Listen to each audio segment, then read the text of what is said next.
Bonsoir, c'est Jackie, tome 207. Alors voici, nous sommes le 7 septembre 2014. Cela fait un mois ce soir à 7h30 que je perdais mon mari. Ça passe vite, hein? C'est comme un nuage qui passe devant le soleil ou une balle qu'on lance dans un mur. Et c'est comme ça la vie. Il est parti le 6 août 2014 pour aider quelqu'un. Le 7 à 6h12 le soir, il m'a téléphoné, il dit ça va bien, il dit oh oui, très bien, très bien, très bien. Et puis il est sorti, il a mis les poubelles, tout ça. Et puis il est arrivé un fâcheux accident. On ne sait ni le pour qui, ni le pourquoi. Et pourquoi chercher pour ne pas savoir, n'est-ce pas? Alors le soir, ma fille l'a trouvé morte. Elle m'appelle, elle dit papa est mort. Je dis voyons donc, il n'est pas mort, mais oui. Elle dit il est encore chaud papa. Mais les ambulanciers ont pris plus d'1 heure à venir. Alors, quand ils sont arrivés, il était vraiment mort. Il est mort comme les oiseaux se cachent pour mourir. C'est triste, mais c'est comme ça. Alors, fallait le dire à mon fils qui travaillait, Christian qui demeure avec moi. Nous sommes plus deux dans la grosse maison de Sainte-Julienne. Alors, c'est pas drôle. Et puis j'ai téléphoné à mon fils, il dit « Oh non, oh papa mort, oh non, oh non, oh non ». Donc il dit « Je vais m'en venir », mais il a comme perdu connaissance. Puis sa bosse, elle a dit « Assis-toi, je vais donner une bouteille d'eau, puis je veux pas que tu partes sur ton auto parce que j'aime pas ça ». Donc il est resté, puis il est arrivé chez moi environ vers 10h30. J'ai appelé sa soeur, j'ai dit « Viens chercher Christian puis moi parce que on n'est pas capable d'aller à Sainte-Agathe parce que les ambulanciers l'ont emmené à Sainte-Agathe. » Et tout est arrivé de A à Z. J'ai dit, j'espère que tu ne mourras pas dans les Laurentides. Et puis, aller à l'hôpital Sainte-Agathe, c'est l'hôpital que j'aime pas parce que m'avait arrivé quelque chose, puis j'ai pas été bien traitée, puis j'aime pas cet hôpital-là. Donc, ma fille est venue nous chercher. On est allé voir à l'hôpital Sainte-Agathe. Oh là là. Quand je l'ai vu dans cet état-là, j'ai dit, mon Dieu Seigneur, je ne l'ai pas reconnu, je ne l'ai pas reconnu. Il y avait tout son visage plein de sang.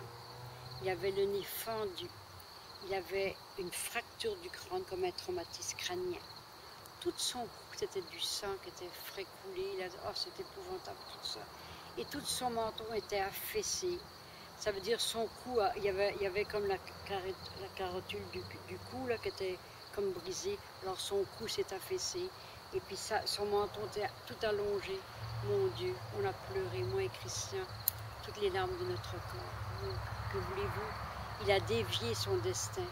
Et quand on dévie le destin, alors c'est la mort, c'est inévitable. Mais peut-être aussi que Dieu a voulu venir le chercher pour pouvoir plus le protéger du haut du ciel. C'est ça que je pensais. C'est arrivé, c'est arrivé. Mais que voulez-vous? On ne peut pas rien y faire. C'est la vie. Mais ceux qui restent, par exemple, c'est pas bon, hein? C'est pas bon, certain. Parce que même qui était âgé de 82 ans, 2 mois et 9 jours, il parlait. Et puis c'était un homme qui était très agile de ses mains. Il faisait tout.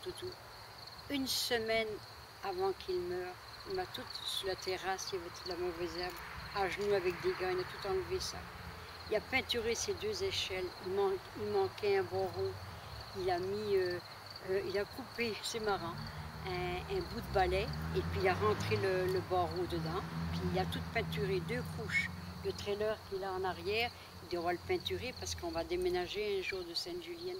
Il y avait l'espoir de déménager. Mais vous voyez, on va déménager sans lui. C'était son grand plaisir de déménager parce que la campagne, c'est loin d'être drôle, je sais pas, je suis loin de tout. Puis j'ai vu quand mon mari est mort, qui étaient les bons voisins, qui étaient les pas bons. Alors c'est ça. Mais je garde un grand souvenir de ceux qui sont venus au salon mortuaire. Je vous le dis du fond de mon cœur, c'est vrai. C'est là que j'ai vu qui était bon, qui était pas bon. Parce que c'est pas de ma faute, je suis française, hein. Puis des fois on me déteste, mais que voulez-vous? C'est la vie. On ne peut pas tous nous aimer, c'est impossible. Ça. Alors je vais vous chanter ce soir, parce que regardez la lune, c'est bonne. Que la lune est belle ce soir, quelque chose se passe en Je vois filer les étoiles comme ton amour qui passe entre mes doigts. J'ai eu des moments dans ma vie que personne ne peut comprendre.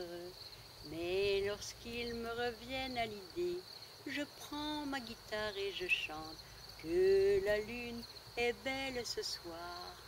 Quelque chose se passe en moi, je vois filer les étoiles, comme ton amour qui passe entre mes doigts, comme ton amour qui passe entre mes doigts.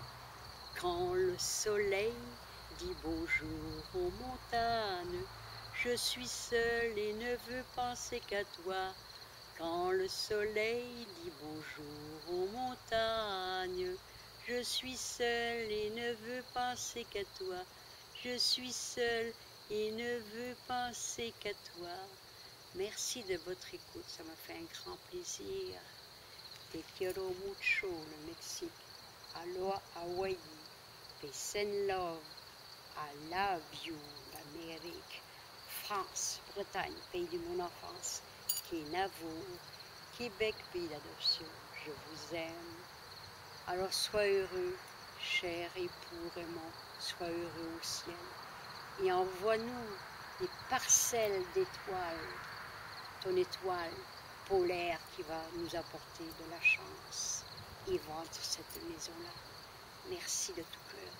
Je vous aime toute la terre entière.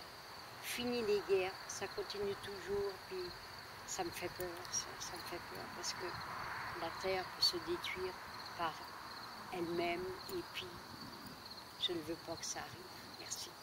Je vous aime toute la terre entière.